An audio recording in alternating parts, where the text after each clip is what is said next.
Greetings and salutations, everybody. Welcome to my YouTube channel. My name is John Campea, and this is a companion video. Now, what are companion videos? Well, I'm awfully glad that you asked. You see, every day on the John Campea Show, Monday through Friday, we take time to take live questions from the audience, but we don't always have time to get around to all the live questions that got sent in. But if you took time out to send in those questions and support the channel, I want to make sure those questions get answered properly in a video. So I gather up those unused questions and we answer them here on companion videos. So without any further ado, let's dive right in and start getting caught up on those unanswered questions.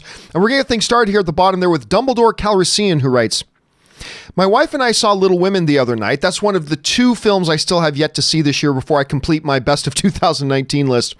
I wasn't sure what to expect, but man, I enjoyed the hell out of it. I got to give a special shout out to the score by Alexander Desplat. Easily my favorite score of the year thus far. Absolutely gorgeous. And you know, I've had my doubts about the film simply because Greta Gerwig, who directed the film, also directed Lady Bird that everybody loved. But I really didn't like it at all. I wish I did, but I didn't. And I didn't like it at all, in the least. But I am hearing tremendously good things about Little Women. But then again, I heard tremendously good things about Lady Bird as well. But everybody seems to be liking this thing. That's the important thing. And I'm looking forward to checking it out myself, Dumbledore. So I'm glad you enjoyed it, man. All right, Johnny5 writes, I have to agree with you about the expanding of the Star Wars universe. You're right. They have to stay away from the universe we're already familiar with. I think it has to be a total detachment, and that includes Yoda. I love him, but I don't want to see him again. So what Johnny5 is referring to is a little bit earlier today on the John Campea Show Live. We were talking about how this new Star Wars, that the reports are saying the new Star Wars films are going to start in 2020, take place 400 years before the events of the Star Wars movies that we know. And I said, that's fine, but actually I think it's a great idea because 400 years should be able to separate us from all the other characters. And I said, I need Star Wars to expand by telling new stories with new characters, new heroes, new villains, not the same old we always seem to get. And I'm okay if the one similar character ends up being Yoda, if he's just a small cameo sort of thing. If they do that with like Jedi Knight Yoda as opposed to Jedi Master Yoda, then I'm okay with it. I'm okay. I don't even think they're going to use Yoda. They might. I mean, I don't know. I'm just taking a wild guess. But if they do use Yoda in a small role, I'll be okay with that. Just the smallest of connections, I'll be okay with. But the better way is just to do it totally clean. We're in the Star Wars universe. That should be enough of a connection as it is. We don't need to see all the other characters we're already familiar with and that we've seen 1,000 times. All right, Jacob Silvers writes, my Vikings play the 49ers. It's going to be tough, but I don't think we would beat the Saints yesterday either. Are the Vikings playing the 49ers or are they playing the Green Bay Packers? You know what? I'm not really sure. I need to look that up. First of all, the 49ers and the Seahawks, they've already played classic games. It would be another big classic. So I'm looking, you know what? Let me look that up right now. I got to look that up right now. I got to see what we're getting ourselves into here. So, NFL playoffs. Because for whatever reason, I thought next week's games were going to be the Vikings versus. Oh no! You know what? I was thinking of stupid me. I was thinking of the Seattle Seahawks. It's the Seattle Seahawks that are playing the Green Bay Packers, and it's Seattle and the 49ers that have already played a couple of classics. Sorry, I was getting the wires crossed in my head in there, Jacob, so sorry for the little mishap. Yes, they are going to be in tough against the 49ers. I personally think the 49ers are going to the Super Bowl. Now, with my Patriots out, I'm going to be cheering for the Seahawks, but I honestly think the 49ers are going to the Super Bowl. I think they will defeat the Vikings, although I like Kirk Cousins a lot, and then I think they will beat either the Seahawks or the Green Bay Packers. But playing the winner of the Seahawks and the Green Bay Packers ain't going to be a walk in the park either because both of those teams, I mean, it's shaping up great, Jacob. All right. Next up, Beddam writes, were you able to watch Honey Boy and Peanut Butter Falcon? Yes, I liked Shia and had a great year, not including The Tax Collector with David Ayer. Listen, I have said forever, he may be a couple of cookies short a package, Shia LaBeouf. He is not a good actor. He is a damn great actor. I mean, you go all the way back to that one, I think it was called Fury, that he did with Brad Pitt. whose character's name was War Daddy. He was in that with Brad Pitt, John Bernthal, other characters, but the highlight of that movie was Shia LaBeouf. This dude is a world-class actor, and there was particular sentimentality, I thought, in first of all, he was great in both. I particularly liked him in Peanut Butter Falcon, but he was absolutely great in both. And yeah, both small films that not a ton of people saw, but both exceptional, both absolutely exceptional. All right, Darkside Dashi writes, I hope the New Republic does new characters. I don't want EU characters because you just piss off fans and it'll be the sequels all over again. I don't mind cherry picking some EU characters because let's be honest here, Darkside. 98% of the average movie going audience have no idea who any of the EU characters are. I mean, that's the reality. There's a core group of Star Wars exclusive hardcore fans that will know who a bunch of those EU characters are. But the reality is the vast majority of the general movie-going audience will have no idea who any of them are. None. Hell, you could mention to them Grand Admiral Thrawn. None of them will know who you're talking about, for the most part, except for the hardcore Star Wars fans. But I honestly think it'll be okay. And it all comes down to execution. Hell, there's even a whole ton of Star Wars fans who have absolutely no idea about the Star Wars extended universe. I'm not talking about the canon stuff. I'm talking about the true expanded universe stuff, the legend stuff. Even most Star Wars fans don't know anything from there. So, I mean, I think it would be okay, but it would all be about execution. All right, Jesse writes in, I have a theory, one of two. Do you think Disney is keeping Deadpool close to the vest to see what New Mutants does? No. Say New Mutants succeeds, they could add them to separate Deadpool universe, or if New Mutants fails, they can fold Deadpool into the MCU. Just a thought. No. Deadpool is, when you combine the two films, Deadpool made well over $1 billion. They don't care what New Mutants does. Now, don't get me wrong. They hope New Mutants does well, obviously. They hope New Mutants makes them money. But New Mutants is not Deadpool. Deadpool is not at all, in any way, shape, or form, remotely connected to whatever is going to be happening with New Mutants. Now, what they could decide to do is alter New Mutants plans, although I believe the New Mutants movie is a one and done. I really do. But what Disney could end up doing is a really successful, surprisingly successful, like 800 million at the box office successful.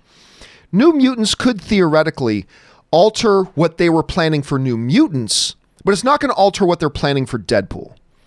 The next Deadpool is going to be the next Deadpool. Ryan Reynolds has already confirmed they're already working on what the next Deadpool is going to be. They're not sitting around going, wait to see what New Mutants does. No. So I don't think that at all. Not in the least. Now, that doesn't mean that in the future we couldn't see New Mutants and Deadpool theoretically do some crossover stuff, but that will have no bearing. They're not holding back on their plans for Deadpool to wait and see what this little New Mutants film does. Not in the least. No way. Anyway, I can see why you would ask though, Jesse, but I don't think so. Not in the least. All right. John McKinney writes, what do you think of fan films? I find them to be overall superior to big budget Hollywood films, to each their own. No. 99.999% of fan films are rubbish. And I'm speaking of one who made one of those rubbish fan films. I'm speaking that as a fan film maker, right? Are they? No, they're not. No, they're not. The problem here is I remember when years ago, I think this is back in the AMC days, somebody made, with some of the original stars, this Power Rangers fan film. And everybody's like, ooh, it's better than motion pic. No, it wasn't. It's just that we have different levels of expectations when we're watching something that we know is a simple fan film on YouTube. But no, they're not as good. Now, that said, the truly upper echelon of the best fan films, the really, truly 1% exceptional fan films, and there are a number of them, they show feature film potential, for sure.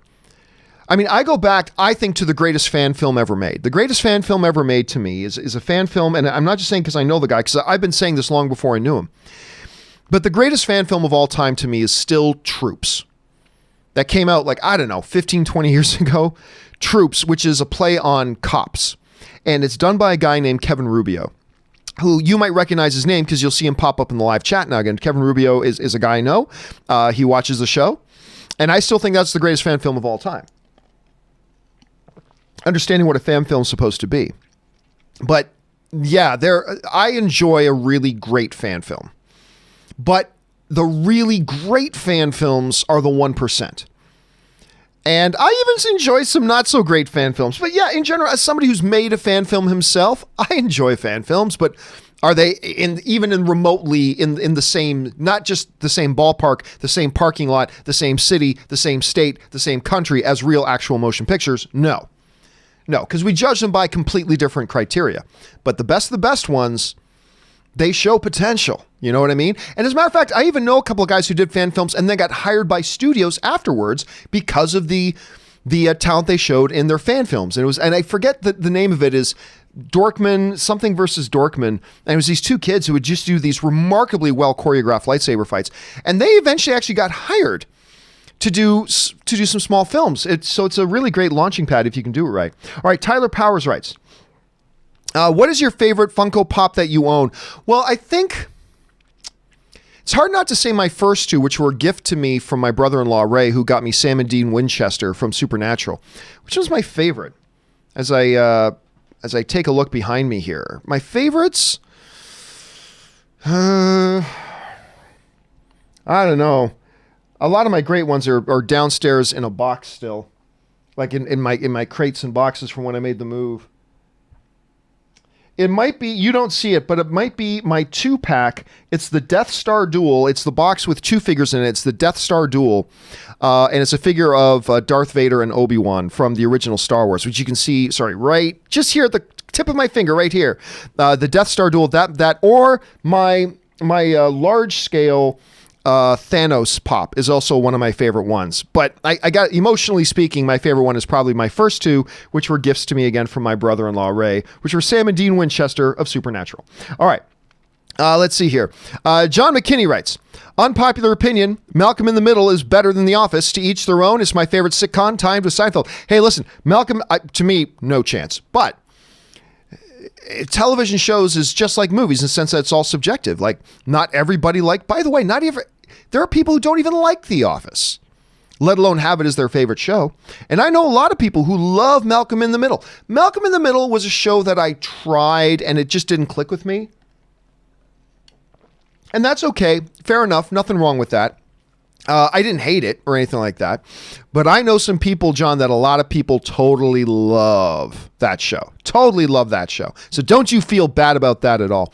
All right. John McKinney writes, Street Fighter or Mortal Kombat, I like them both equally. If we're talking about straight up the video game, like the original arcade video games, I'm probably going to say Mortal Kombat because I was a kid and it was the first, they looked more real. They didn't look like animations and they had the finishing moves, finish him. And like, because we were young and immature, we all thought, oh, this is the coolest thing ever. So yeah, at the time I leaned towards Mortal Kombat at the day. All right. 50 Shades of Geek writes, say, John, how do you come up with your insulting nicknames? I want a t-shirt that says some dick weasel. It's my new favorite thing. I don't know. It's just, I get flustered and I just start pulling random words, I think. I hope I don't do it too often, but I get flustered and I think my brain just automatically throws together some random nouns and throws them out there. I'm not really sure. All right. Michael Stankenowitz writes, hey, John, I have not watched The Rise of Skywalker, but my favorite Star Wars movie was The Phantom Menace, which is probably considered least like. No. The least like, even amongst people who like the prequels, the least like is Attack of the Clones. To me, I mean, obviously that's not true with everybody, but I have found in all my journeys that by far a lot of people will say that it's the second of the prequels, Attack of the Clones. And I dislike The Phantom Menace greatly, but that's the thing. Films are subjective, man. It depends on when you saw it and how it affected you and the impact it made and the experience it gave you. And that'll all be unique for each one of us. And if you watch The Phantom Menace, which I think is terrible, But even in a terrible, they got some things I like. The lightsaber duel of the fates, the pod race scene. There's some good stuff in there. But just because I dislike the film and think it's terrible doesn't mean everybody will, and doesn't mean you shouldn't love it. If you love it, you love it. But yeah, I think the most commonly held belief about which is the worst Star Wars movie is probably, other than the Clone Wars animated movie, is probably Attack of the Clones. All right, next up, 50 Shades writes, release the God cut of Lucifer. I'm not quite sure what that means. Oh, wait a minute. Is that how... I read something that they were looking at casting somebody as God in Lucifer. I don't remember. Well, no, because they've already shot most of Lucifer. I heard something about that. I'm not sure what we're talking about. Anyway, Fernman68 writes, let's go crazy because of the new rumors about Hamill. Force Ghost Luke has new power of going back in time and influences younger Luke, which changes the future and resets for a Luke better trilogy. Haha, then we can see Luke kick ass like Vader in ROG. Yeah, no. Look, going into The Force Awakens, I wanted to see Luke Skywalker kicking ass. We didn't get Luke Skywalker till the end. Okay. So I didn't get what I wanted, but I still loved the movie. You know, The Force Awakens did not do any of the things I wanted it to do going into it, but I still ended up loving it because you leave your expectations at the door and you just take the movie as it is and then evaluate how it worked for you. And I love The Force Awakens. I love that movie. So then we go into The Last Jedi and I'm like, okay, now Luke's there. I want to see Luke pulling out a lightsaber and destroying like squads of stormtroopers and just wrecking fools. Didn't get that either. I still like The Last Jedi, as the majority of people do. But a lot of people didn't like it too, and I have my issues with it. I didn't get what I wanted out of it, but I still enjoyed it. The Rise of Skywalker came. Didn't do what I wanted it to do. And this time I didn't like it. But I mean, we shouldn't judge as film fans a movie, whether we liked it or not, based on whether it did what we wanted it to do or not, but rather on the experience that it gave us. And, you know, a couple of films that gave me positive ones, one really positive, and one of the three films didn't do so good for me.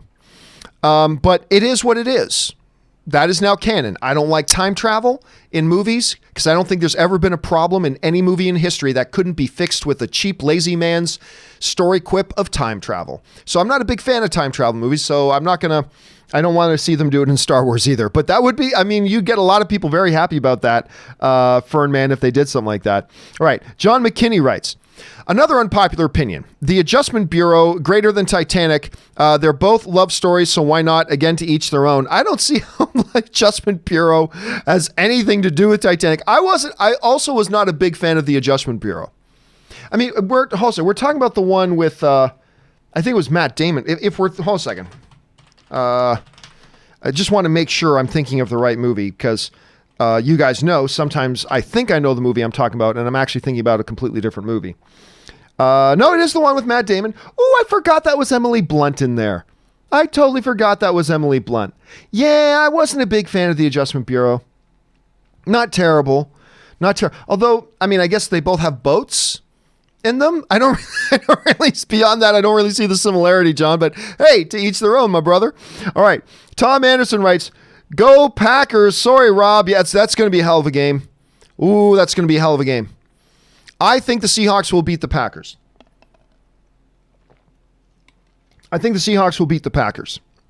But then, you know, the Packers just beat the Vikings late in the season. It's going to be an interesting game. All right. Dave T. Geek writes, John, loved your rant the other day. Thanks so much, man. But I must correct you one thing. Dixits are not insignificant, even when they are little. Hashtag Sackney Awareness Month. I'm not sure what that is, but you're right. I made light of the serious condition of Dixits, and we should all be very careful. And please, if you see a monstrous Dixit growing on you, please seek out your local health professional. Thank you for the correction, Dave. I stand corrected, sir. I stand corrected. All right. Tiniest Avenger. I like that name. Sends in a really big tip. Thank you so much, Tiniest Avenger, for supporting the channel on that level. And they write in, Hey, John, longtime follower, first time writing in. Thank you so much for writing in, and thank you for being a follower of the show for a long time, man. We appreciate that.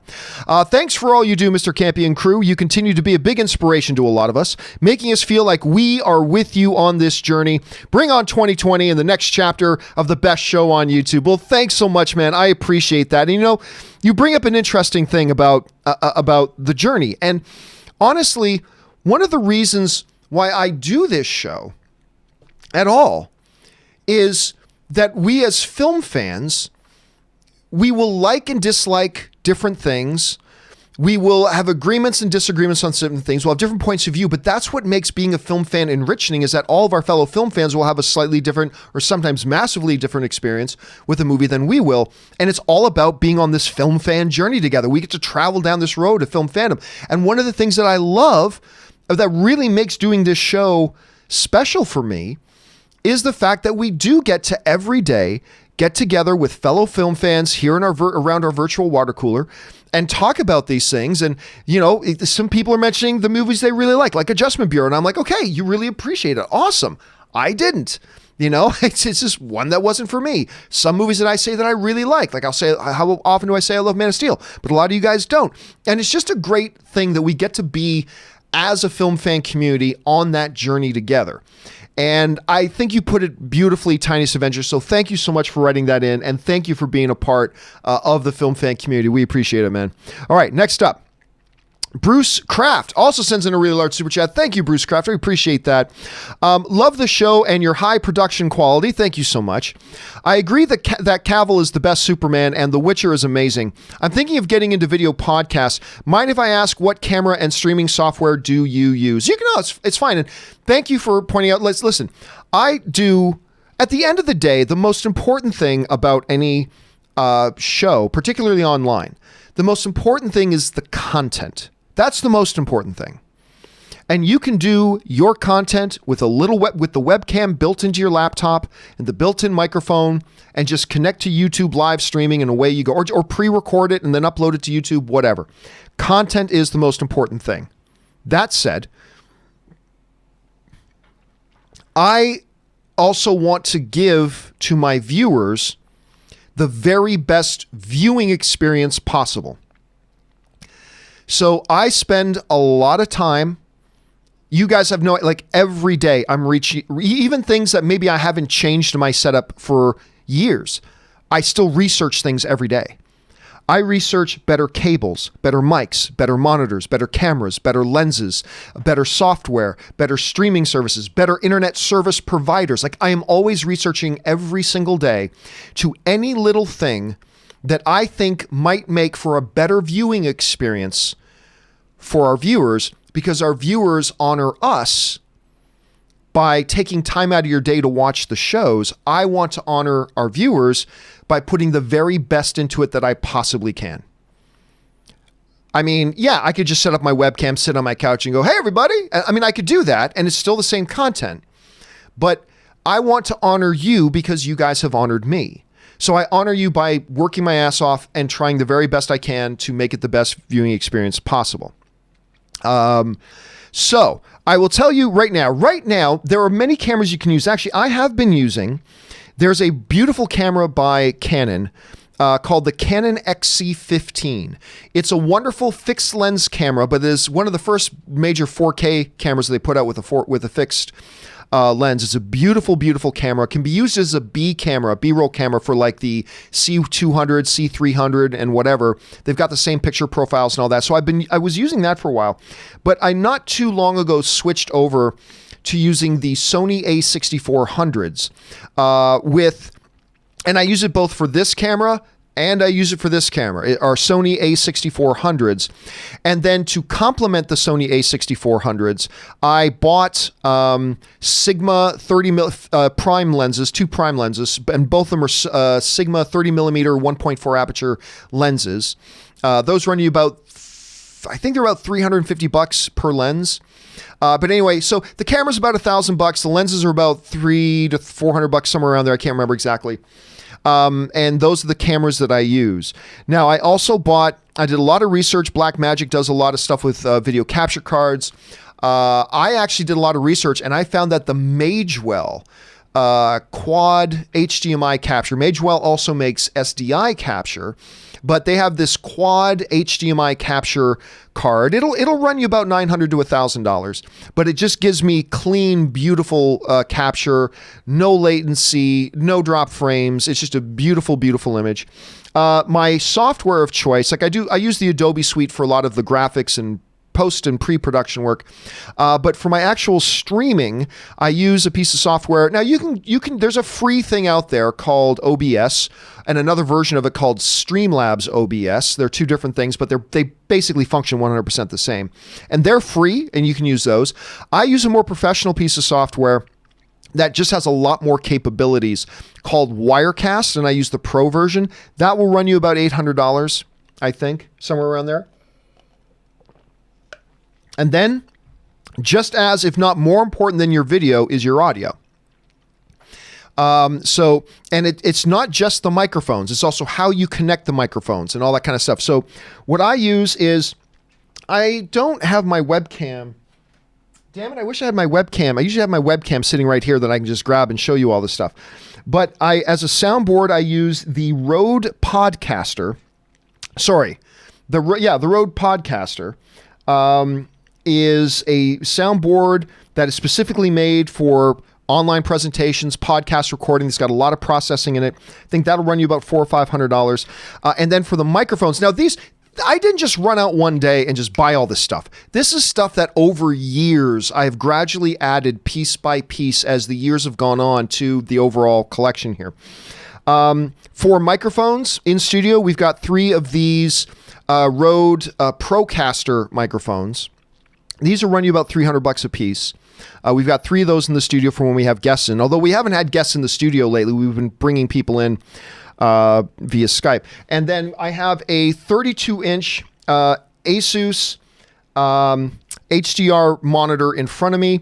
I have an Asus 27-inch monitor right here. I have an AOC 17-inch monitor right down below that. And then I have a MacBook Air sitting right here. So and then I can talk about my lights and all that other kind of stuff later, which specific cablings I use, because I think your cables can be an important thing.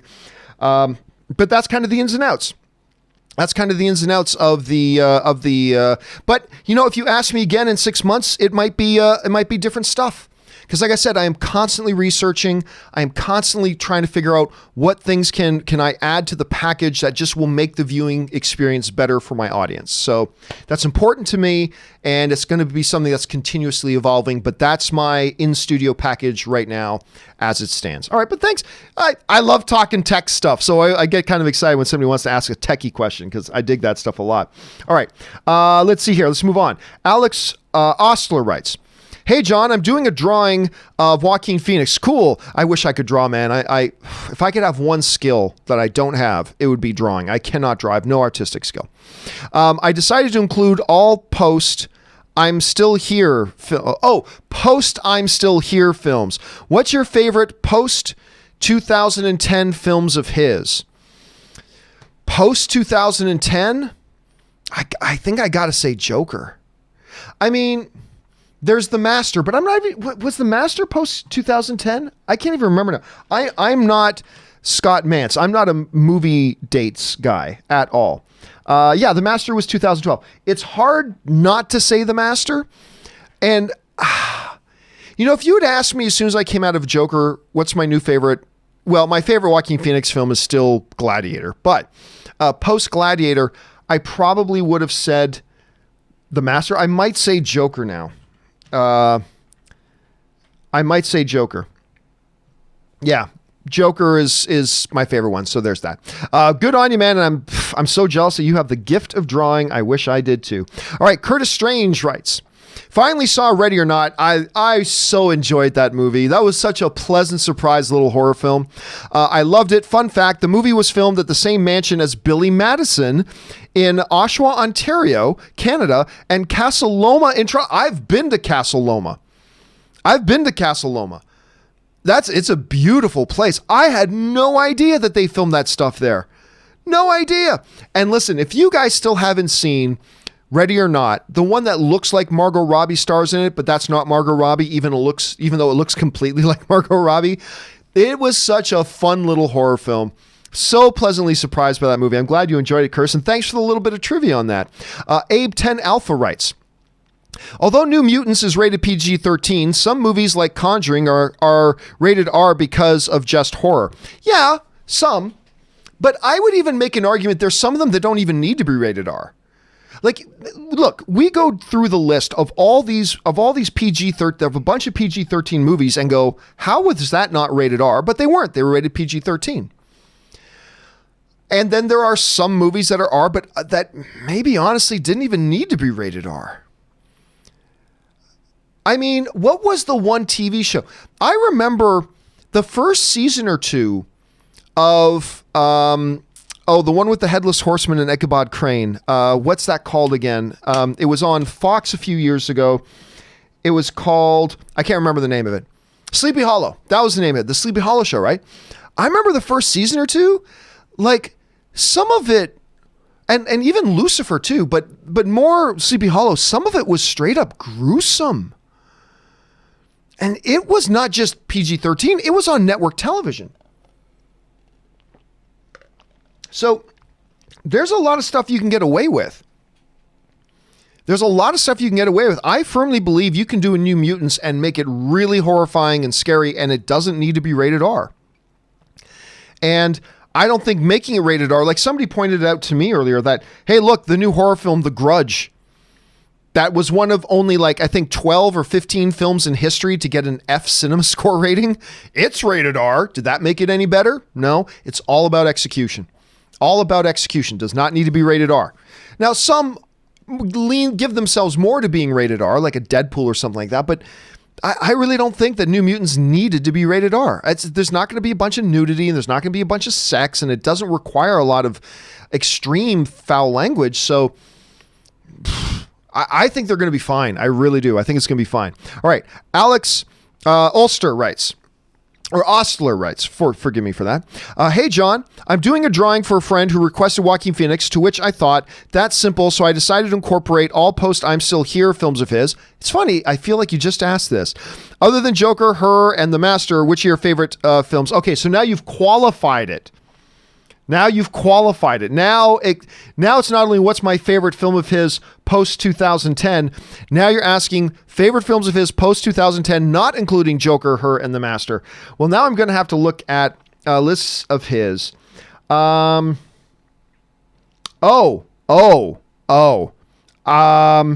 me just make sure I'm not going to change my mind on this, but I'm pretty sure I'm going to say, yeah, I'm going to go with You Were Never Really Here. You Were Never Really Here.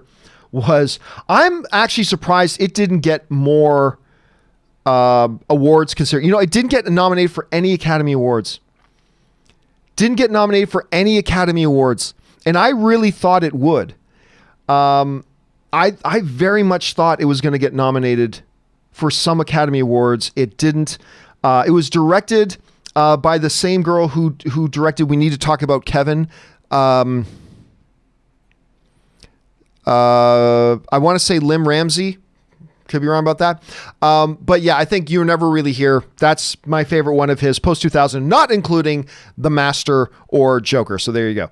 Okay. Darkside Dashi writes, my Skywalker saga ranking from best to worst would be episodes 5. Oh, from best to worst, episodes 5, 4, and 6. That's the original trilogy. 7, 3. Oh, geez, you know what? My brain's going. Okay. So 7, 3. I need names. 7, 3, 9, 2, 1, and 8. See, yeah, 8. That's Attack of the Clones. Again. No. That's that's Last Jedi is episode 8. That's Last Jedi of episode 8. So Attack of the Clones would be 2. You got that as a third one. So interesting. I will. Will The Rise of Skywalker rank higher than the prequels for you? Oh yes. Yes. Yeah. I didn't like the Rise of Skywalker, but I did not think it was total rubbish like I think the prequels are. So, again, that's just me. I'm not trying to yuck on anybody else's yum. If you love the prequels, that's awesome. I think they're rubbish, but that's okay. And for those of you who like The Rise of Skywalker, I'm not trying to yuck on your yum either. I'm glad you like The Rise of Skywalker. It's just not for me. So that's all okay. But yes, I do rank The Rise of Skywalker higher than the prequel trilogy for me. All right. Let's see here. Roberto de Antuano, I hope I'm pronouncing your name right, but I'm probably not. I'm terrible with names. Roberto writes, Master Yoda trained Jedi for 800 years and lived 900, but in The Mandalorian, Baby Yoda is 50. And I mean, look, I'm just going to tell you right now, we've already accepted that the numbers are off. We've already just accepted that the numbers are off. So anyway, all we can assume is that Yoda says for 800 years, you trained Jedi, all that kind of stuff. I think you can either write that off to just kind of like an old man saying, I was doing this for 95 years. Grandpa, you're only 87. I've been doing it for 95 years. So maybe he was just kind of exaggerating like an old man. I don't know. Baby Yoda's 50 and still an infant. If we assume that Yoda ages at the same ratio, does this mean that in 50 more years, Baby Yoda will reach adulthood and become a badass? Yeah, I don't think so. I think this is one of those things where we just have to accept the numbers are off. We just have to accept the numbers are off. And and just accept it at that, and away we go. It's like, wait a minute. So he was training Jedi for 800 years, but Baby Yoda's 50. So does that mean he's not only is he a Jedi Knight, from total baby goo goo gaga, can barely walk and still doesn't speak, to just double that age, and he's not only a Jedi Knight, but a Jedi Master training Jedis in just another 50 years? When really, according to his growth rate, he should kind of be learning to read and write in 50 years, let alone so we just have to accept, Roberto, that somewhere, whether it was Master Yoda's exaggeration or whether it's just that they threw it all kind of out the window, the numbers don't match up, and we just have to accept that, I think. All right. Rob Viz writes, greetings from Nuevo Leon, Mexico. Well, thank you so much, Rob. And I hope you had a wonderful holiday season, my friend, and thank you for sending in the support, man. We appreciate that. All right. Tiffany Hoffman writes, do you still watch The Blacklist? I do still watch The Blacklist. Although I must say, I think I'm about 2 or 3 episodes behind. I think I'm about 2 or 3 episodes behind. So yeah, I'm 2 or 3 episodes behind, but I've been watching it. This season has been pretty good. I wasn't all that big on that whole season where, he's not really Raymond Reddington. It's like, what? That all got kind of weird, but this season has really picked up for me, and yes, I am still watching it. All right, thanks for writing that in, Tiffany. All right, Dimsum05 writes, just got out of Richard Jewell, number 5 of the year. I actually quite enjoyed Richard Jewell. You ever see a movie where you forget you're watching a movie with actors? That's this movie. Incredible. I imagine this is how you'll feel you walked out of The Help. Clint still got it. What a legend. Clint Eastwood, listen, if you ever forget how great Clint Eastwood is as a director, just go open up his IMDb page and go, oh my God, that's right, he directed that. Oh my God, that's right, he directed that. He is amazing. And The Help is wonderful. But I remember the last time I watched a movie where I almost forgot I was watching a movie. And I almost felt like I was just watching a documentary, maybe. And that was, what I want to say it wasn't called The Paper. It was the one with Michael Keaton. It was the one with Michael Keaton and Rachel McAdams and the Hulk. I know his name wasn't the Hulk. It wasn't the founder. That was Spotlight. That was the name of it. I had to bring that one up. Spotlight with Rachel McAdams, Michael Keaton, Mark Ruffalo. I forgot Liev Schreiber's in there. Stanley Tucci is in there. Doug Murray's in there. That movie, and it ended up winning. I believe that movie ended up winning Best Picture at the Academy Awards. I'm pretty sure it won Best Picture at the Academy Awards. Yes, it won Best Motion Picture of the Year, and I was totally all for that movie winning Best Picture. It was fantastic. I love that movie, but I was so engrossed in it that like you said, I forgot I was watching a movie with actors and just started feeling like, damn, I'm just watching a documentary. You know what I mean? That's just what it did for me. All right, 50 Shades writes, I was afraid you wouldn't get my Pokemon reference yesterday, but you got it. It was a compliment. Oh, I appreciate that, but listen, Fitzy, I'm going to tell you straight up. I don't want to hear anything more about Pokemon. Let's just cut the Pokemon stuff. I'm done with Pokemon. So let's just leave it. But I got it, and I appreciate it. All right. And Willow tipped, and then I think we are caught up on the questions that came in before today's show ended. Willow tipped, I love Yoda's fights in the prequels. So did I, actually. I don't like the prequels, but I got to say I did like Yoda's fights in the prequels. When he busted out his lightsaber against Count Dooku, I was rubbing my hands going, woo, this is going to be great. And it was, I know, and it caught all of us by surprise. First of all, he comes walking with the cane, pulls out the lightsaber, and he starts doing like all the flips. And I know some people don't like it, and I understand why. I do. I get why people wouldn't like it. I understand it, and I appreciate that. But I got to admit, it got my blood pumping. It really did. It really did get my blood pumping. All right. And you know what? Since we're here anyway, let's knock out these couple from 50 Shades before we cut off today's show. 50 Shades of Geek writes, Jonathan Igla is the showrunner of the upcoming Hawkeye series, but more importantly, Harloff really liked that name and turned it into a battle cry. It's just fun to say out loud, Igla. Oh, I get it, because you mentioned the Igla thing earlier. I had no idea what you were talking about, so there's that. Now that... trying to remember what other show he ran. I can't remember. Here's hoping that Hawkeye show is good. I've never been interested in either a Black Widow or a Hawkeye standalone property. I like them both very much in the MCU as supporting characters. I think they're fabulous supporting characters, but I've never been interested in either of them having their own property. So let's see if it works out. I hope it does. 50 Shades also writes, I think binging is a personal experience. I normally watch 1 or 2 episodes at a time, but if I'm tired or sick, I watch multiple episodes in a row. Oh yeah. Like that's why for me, I'll do like older shows. Like for instance, like when I was getting caught up on Lost, I didn't watch Lost until it was like in its second to last season. So I started binging all the old stuff, or binging shows at seasons that had already played out and everybody's already seen.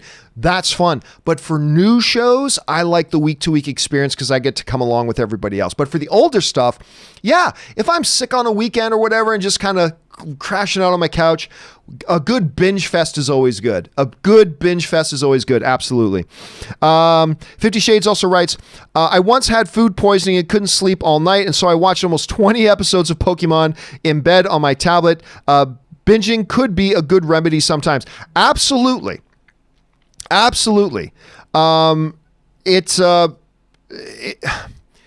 Again, not just to repeat what I just said, but there are binging to me is great for older shows.